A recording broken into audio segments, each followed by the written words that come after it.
Buddy, it's Ron over at Becoming Enlightened Together. So I've done a weekly read, and I failed to post it on Sunday. Then I got sidetracked with the person I'm dealing with because of their healthcare needs, as well as my own. So it's been a very, very hectic. Well, I mean, it's been one hurdle after the next, as I've been telling you guys. I mean, I'm not going to get into it. You guys have heard it. If you're here and you've been here for a couple of readings and so on, you probably understand to some degree where I'm at and going through an awful lot of things. And who isn't, right? A lot of people are actually going out there and they're having a tough time of it. So please try to be patient with me. Forgive me. I really am trying to be more consistent with this, but it's just not easy sometimes. I have so many things on my plate, but let's go ahead and get into it. So the weekly read, the overall energy, like last week, is it's complicated. I'll just say that. It looks like, again, we're looking at a karmic energy in particular, or those who are associated with us, who are definitely going through it at this time. It looks like, at least in some cases, some of them, because of the karma, are actually rethinking, their life choices and things of that nature, and are probably going to come around as a result of that with time. Doesn't mean that you, in the collective, are expected to wait around for them. In fact, you should never wait in terms of your personal life journey for anybody. Okay, you can pray for them, you can help them, or whatever else along those lines that you feel obliged to do. And that is good. That's great. That's what we're supposed to do in this collective. We're supposed to make a difference, right? So with that being said, let's go ahead and start looking at the overall energy for the week. Now, the overall energy for the week is that of Hagalaz. Now, I haven't verified yet, that this is actually the god Heimdall's rune or not. But he is the one that presides over this particular second group, family, or Ayat. And this is their letter H, in the alphabet. And that typically has something to do with who it's actually associated with. So I have read in a couple of books that he indeed is associated with this particular rune. And there is one god that's associated with each one of the three groups, families, Ayats, of the overall old or elder Futhark, which is just an acronym for the first,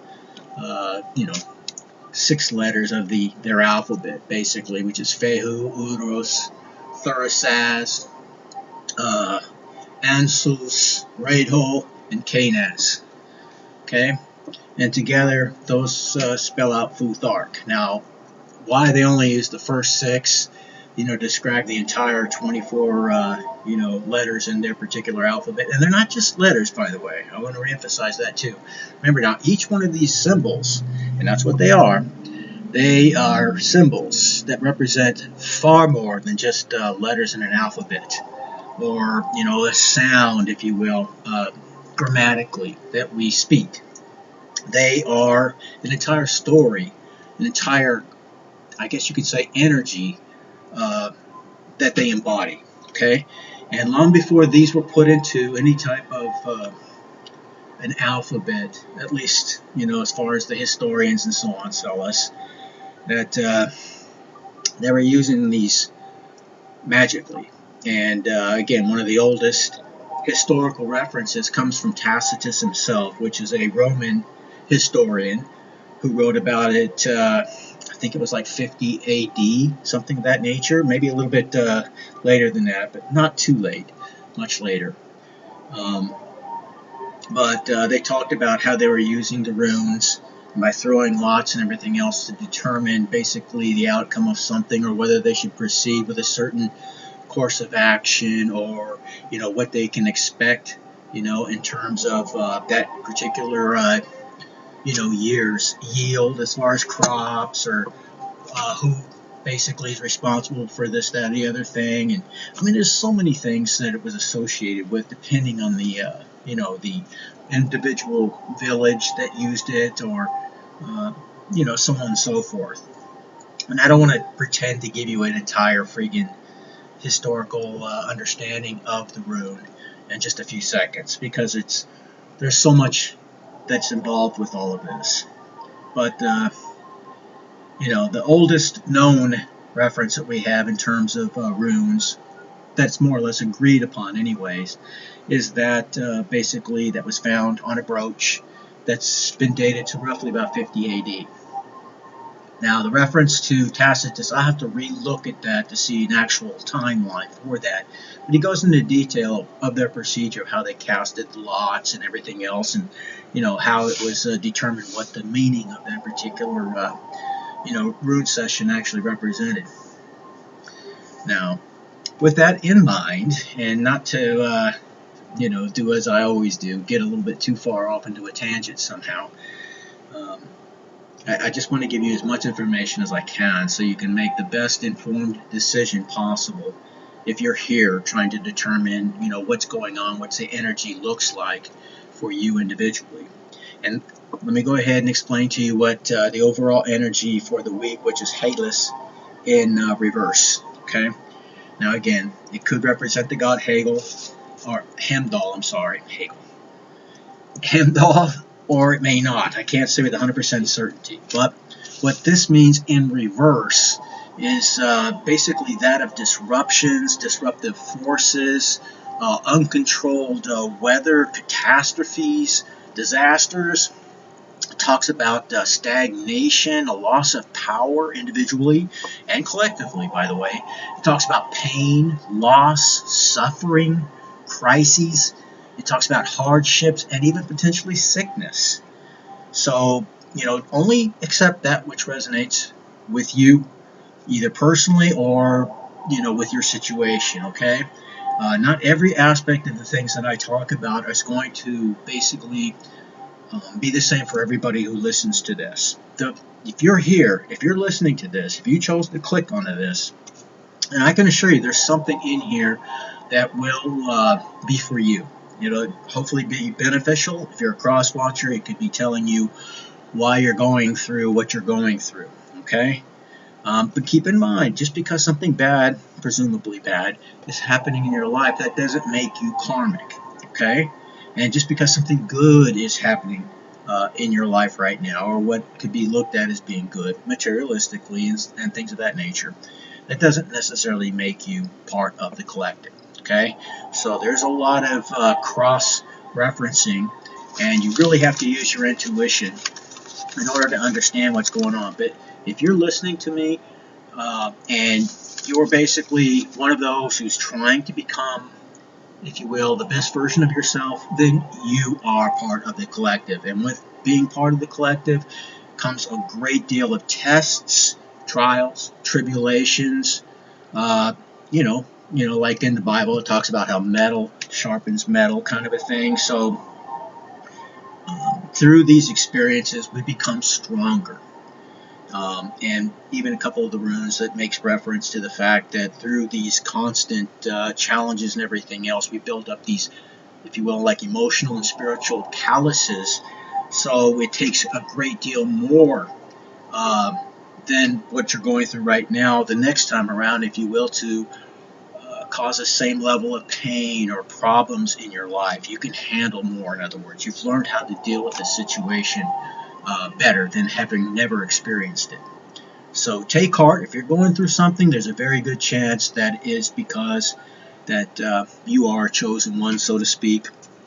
And as a result, with that, there is a lot of responsibility that comes with that, as you might imagine, okay? So take heart. Now, what is the energy for Sunday? The overall energy for Sunday is Berkana. Now, basically, Berkana is pulled in the reverse. So what does Berkana in the reverse actually mean? Now, Berkana also is reference to one of the gods, in this case, goddess. It's, one of her names is Birchta. Now, Birchta is looked at as the Great Mother, or something attuned or along the lines of like Mother Nature, so to speak. She is a protector of both things in the natural world, including women and children as they cross over into the spiritual world. So she looks after animals, she looks after the flora and the fauna, and people as well. But what it means in the reverse is quite different. It basically it speaks about like domestic issues, family problems, and that can be, again, your immediate family, that could be your extended family, that could be your wife or husband, your children, it could be your grandchildren, it could be your great-grandparents, it could be just about anything or anybody, okay?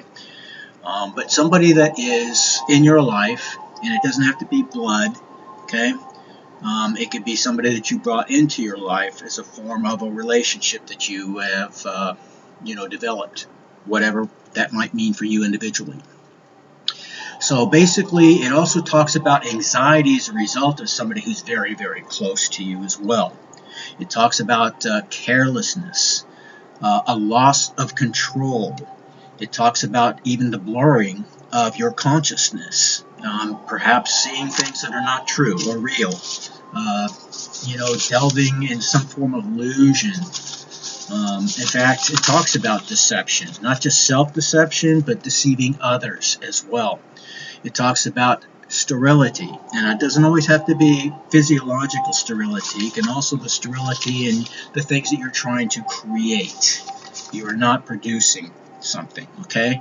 And stagnation. So stagnation is found twice. In fact, the overall encompassing energy for the week is that of stagnation. We see it no less than 5 times in this overall reading for the 7 days of this week that this covers.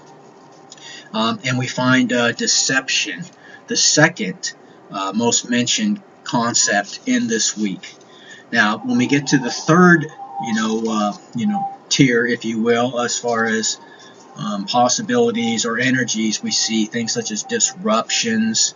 I see domestic issues, as I just stated. Talk about blindness and so on. And the fourth most discussed energy, again, negative, is that of everything from loss to disasters to sterility, again, what I just mentioned, to disappointments, financial issues, abundance, loss of property, cowardice. Wow. Talks about hopelessness and even stupidity. I didn't come up with this, all right? This is the actual meanings of these particular runes according to more than one author on this subject matter. Again, I have a couple of different books from different authors. Some of them are very extensive and some of them are for the beginner. So what I've done is I brought all those things together, especially those which are in agreement one with the other. I'll put those first and foremost, but I also include those things which are, depending on the author, also included under those headings for that particular energy, based on the stories that come from each one of these individual runes. There is a poem or some such thing associated with each of these, some far more extensive, and I guess you could say there's just a lot more energy associated with that particular rune than in other cases. So we have more to go on and to see what that energy actually entails, who it's associated with, and what it could in fact actually mean or represent. Okay, a birchta is one of those, and it's still something that is recognized even in today. In some of the Germanic, portions of the world. Now, individually, I cannot tell you because I do not remember exactly where some of these things are actually celebrated in reference to the goddess birchta. And again, this is kind of a sidetracking thing, I know, but I want to give you, the listener, as much information on this subject as I can. There's a lot that's backing this up. It's not just my interpretation or my feelings or my divining of this information. It is, but it's also a historical reference that I'm drawing from as well. So unlike the tarot, which gives us an overall picture, of what's going on and what's being revealed here that we can draw from, It goes along with the pictures that we're given in our heads, the feelings that we get in our heart, the pictures that are literally being developed as a storyline before us as we draw the cards. It's a little more complicated because we have less of that actually being shown to us with the runes. So I really try to take my time and try to be as careful on this, to meditate on this, to really, take in the meanings of each of these before I share them with you, the reader, because I'm taking this serious. I'm taking this as a means of really trying to help the collective. I get nothing out of this in terms of, for me personally, in terms of gain. I'm not getting any money from this. I'm not doing any of those kinds of things. I do not mix any realm of spirituality with money. Not yet, anyways. There may be a point where I feel comfortable with that, but as I stated in the past, I don't do that here because I don't want that type of an influence that could consciously or unconsciously affect what I'm trying to tell you. And for the last couple of weeks, it hasn't been very positive anyways. Now, I know because I've watched hundreds, if not thousands, of readings in terms of divination, both with the runes, with the tarot cards, with tea leaves, with every number of type of divination you can imagine. And I know that there are some readers out there who go out of their way to paint a rosy picture to bring more viewers in to make them happy, because that's what we all want to hear, the positive, something that we can look forward to that's going to benefit us personally. But wouldn't you rather hear, if you're really looking for, revealing from the higher realms the truth, and see how that affects you so that you personally can make whatever necessary changes that you might need to make, or to be aware of, energies that do not have your best interests at, stake, if you will, so to speak. Alright, so it's with that in mind that I present all of this to you. But what Berkana actually represents in the reverse, again, is not only domestic issues, but again, sterility, deception, stagnation, or a blurring of the consciousness. So self-deception is the worst type of deception, and we should always be on guard against that, since we are literally being attacked psychologically and through a number of other ways that most people out there are completely unaware of and unprepared to do anything about. Okay? So this is another thing that I try to bring forward. I've established and gathered a lot of documentation to support the things that I'm sharing with people that many would call conspiracy theory, because they have no idea where that concept or that term even came from. And short a description on that subject, it came from the CIA in the 1960s, basically to overcome what was going on in that time period with the peace movement, which is making a lot of strides and almost achieved victory in terms of bringing the troops back from Vietnam, stopping the war, and JFK at that time was in the process of doing so many other things, getting rid of the Federal Reserve, which is neither of those things, by the way. It's a banking cartel, international banking cartel, that has literally taken over this country. They were in the process of doing away with the Central Intelligence Agency at that time, which basically was responsible for his murder. And again, provably, the hitman, one of the hitmen that was responsible for that was E. Allen Hunt, and he was found guilty in a civil court for the assassination of John F. Kennedy.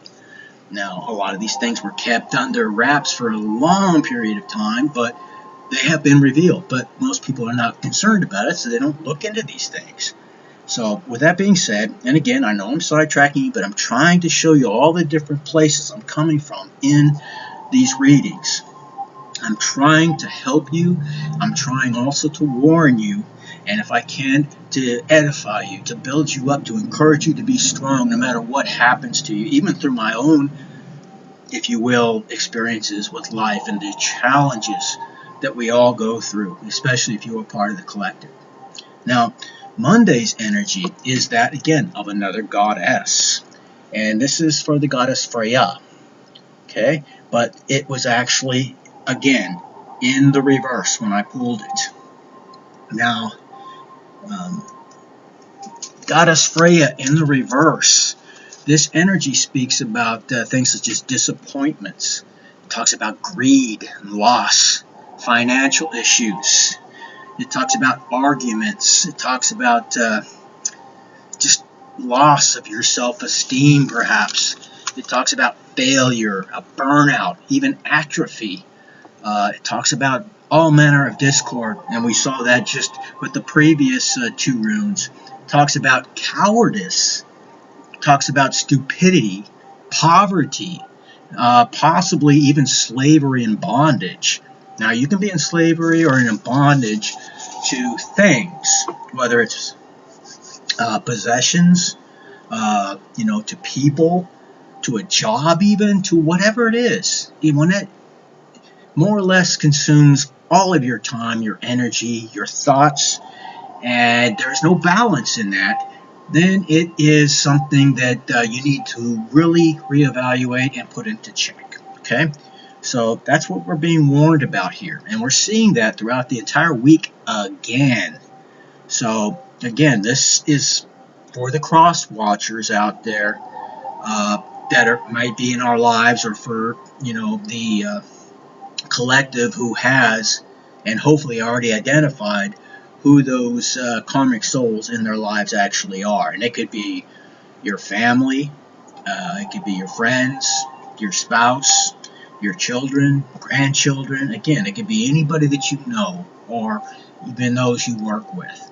So it doesn't mean to be paranoid, but trust your intuition. If you thought things were off with people, somebody's always smiling and trying to gather your attention wherever it may be, and yet you always get a strange feeling about it, it just doesn't seem quite right, trust your intuition. Trust your gut. It's trying to warn you of something that you cannot see, but is definitely going on behind the scenes. Okay?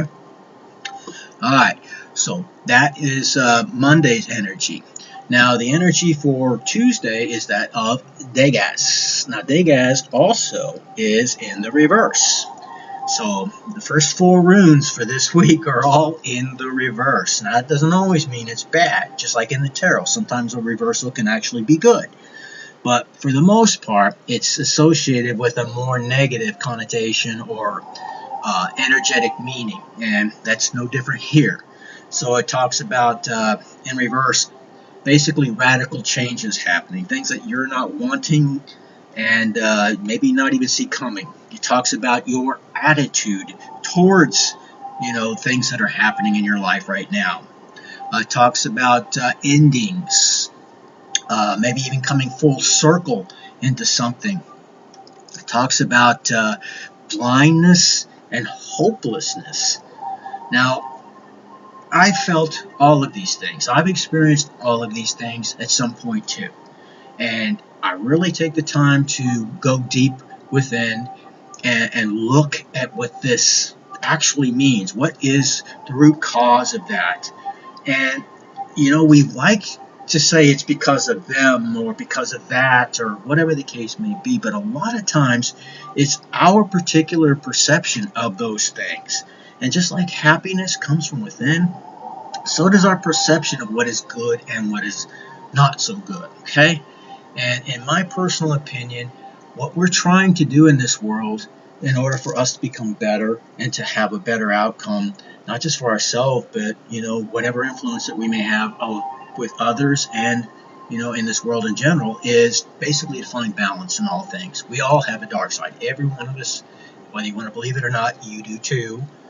And we're not to deny it. We're not to pretend that it doesn't exist. We not only embrace it, that doesn't mean we continue on with it. It means we understand that, yes, those are things that I do, and perhaps I need to reevaluate those things. It doesn't mean necessarily that because I do this, that makes me evil or whatever. It just means that it is controlling me. I should be controlling it. So there's no balance in that something. So we need to find balance in that something in order to be, if you will, walking the path that we are meant to walk. That's the easiest way I know how to define how you are on the right path in your journey. Okay? All right. Now, what does it mean other than radical changes and blindness and hopelessness? It just means that basically right now, or Tuesday's energy in particular, that we really have to evaluate what it is that's going on in our life, what we're thinking, what we're doing, our decisions, our actions, as well as those that are being perpetuated, to us or against us, so to speak. Okay? So, again, it's not negative, it's not positive, it's what we make of it, and what we do with that is utterly important. Okay, now with that being said, Wednesday's energy is a positive one. In fact, it's very positive. It's Sowillo. Now, it's that of protection, if you will. It's like the Sun card in the tarot deck, which is the brightest, most positive, if you will, card in the deck. Same thing with Sowillo. It talks about sun, victory, the life force itself. I mean, we wouldn't be able to exist without the sun. It gives us clarity, and it also speaks about honor and a time of rest even. It talks about achievements. It talks about your health and the power to basically transform yourself into whatever it is that you are trying to achieve.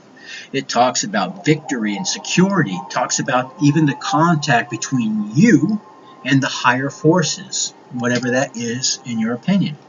It talks about wholeness, and basically it is a cleansing force, so to speak. So that is the energy overall for Wednesday. And this energy is something that you can use and embrace and even magnify, because it already exists as far as, in the ethers and everything else. Just like the other energies that I'm telling you about, you can protect yourself from, because you already know in advance. That's why you're here. That you can protect yourself from these energies. In fact, you can transmute that energy into something positive. That's what, transmutation is really all about, or alchemy, so to speak. It's not necessarily, even though there was some truth to it, where they would take a base metal like lead and try to make it into gold. That was generally to protect the alchemists from being burned at the stake or whatever the case may be. The real thing is to take that energy and to transmute it into something positive.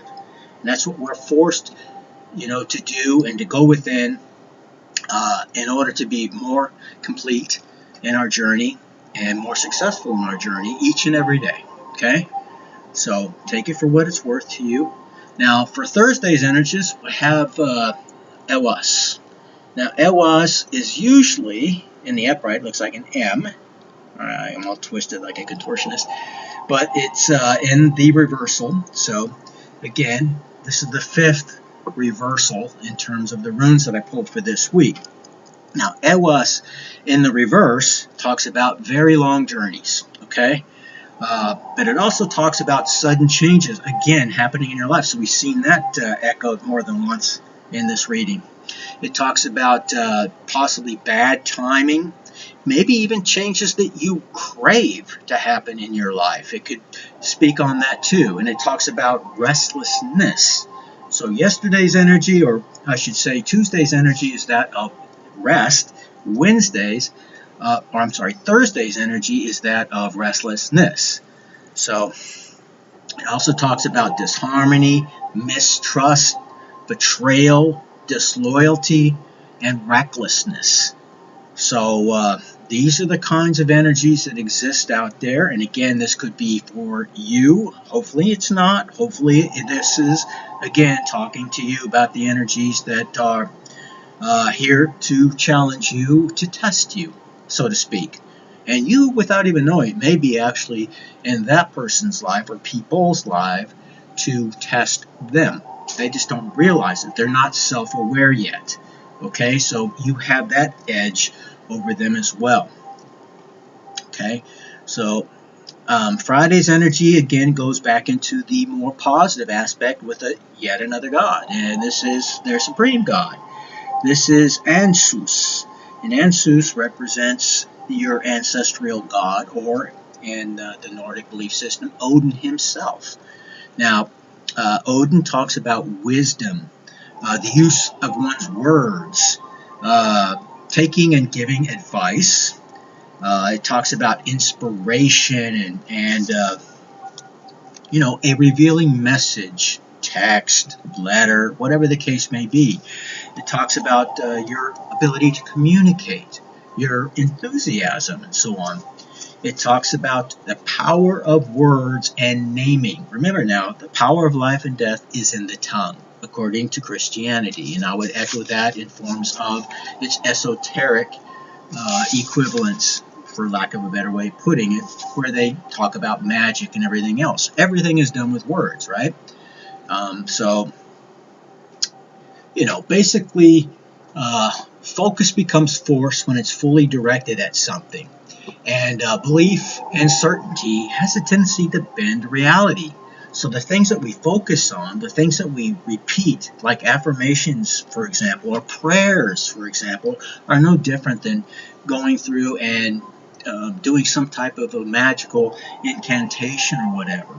Now, if you are going in that route, you have to be very careful of how energy works and realize if you're doing something negative to somebody, especially if that somebody is protected or one of the so-called elect, then that energy is going to come back to you, and it's not going to have the effects that you were hoping for.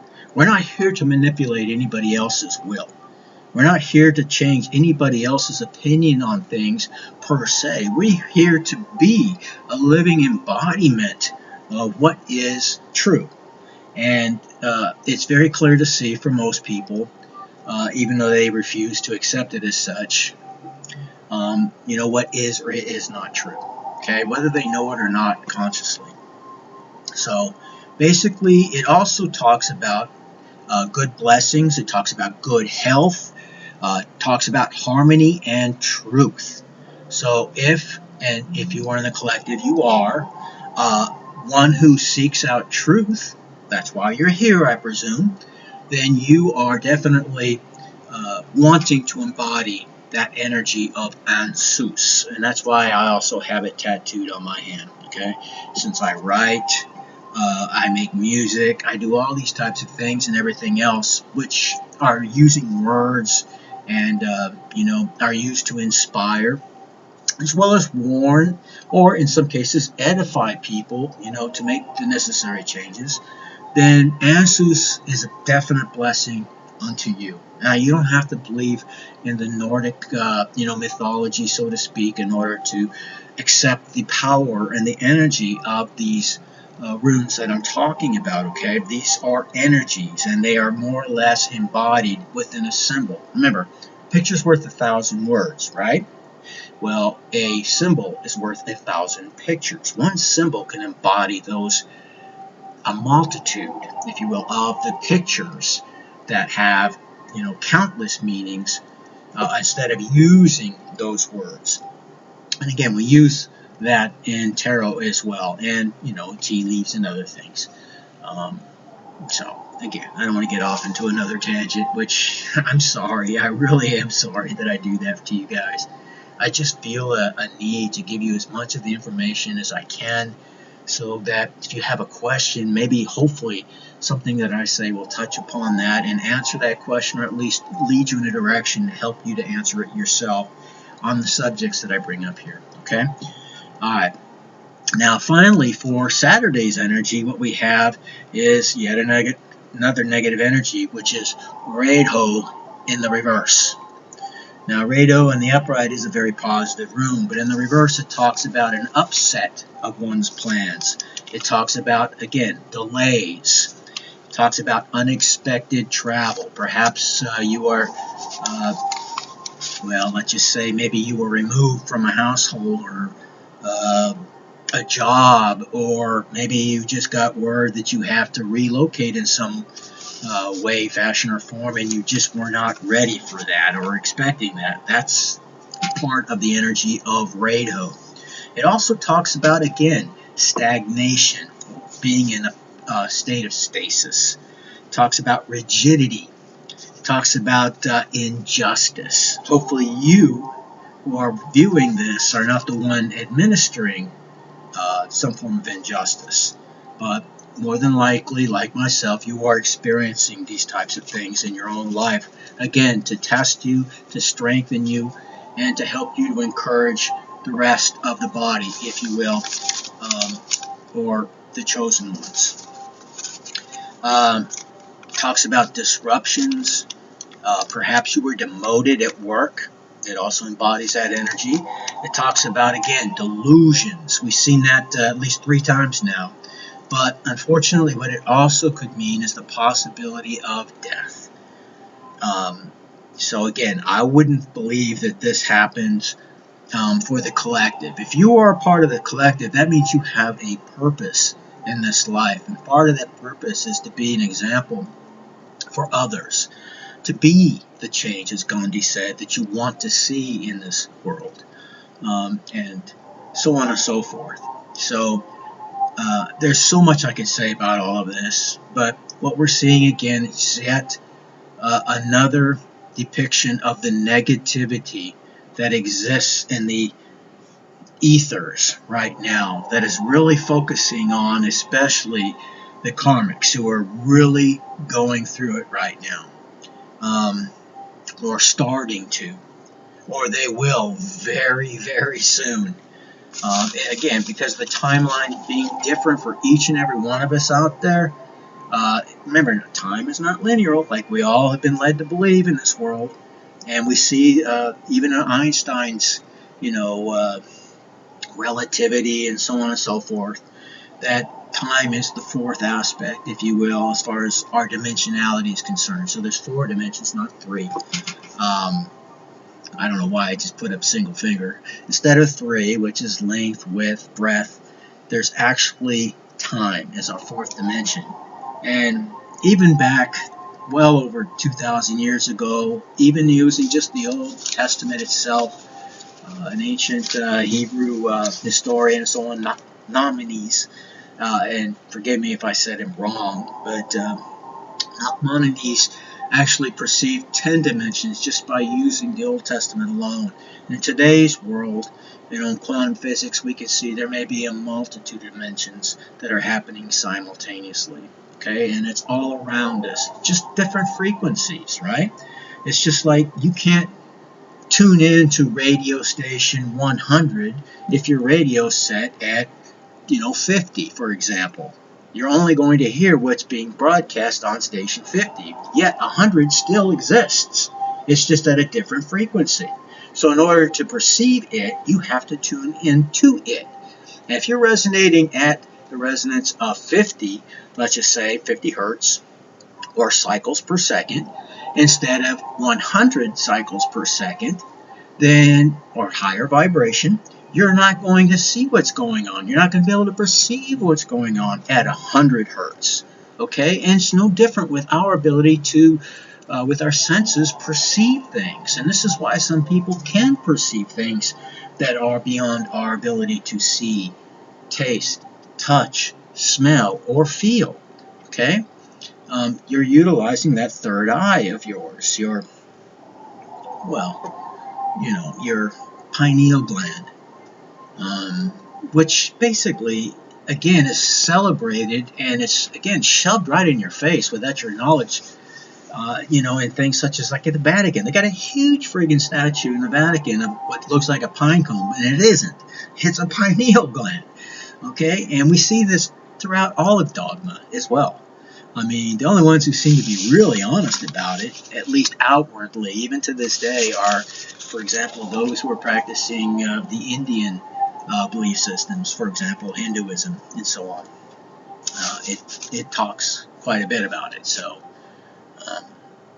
anyways, I digress. There's just so many ways I could go with all of this information.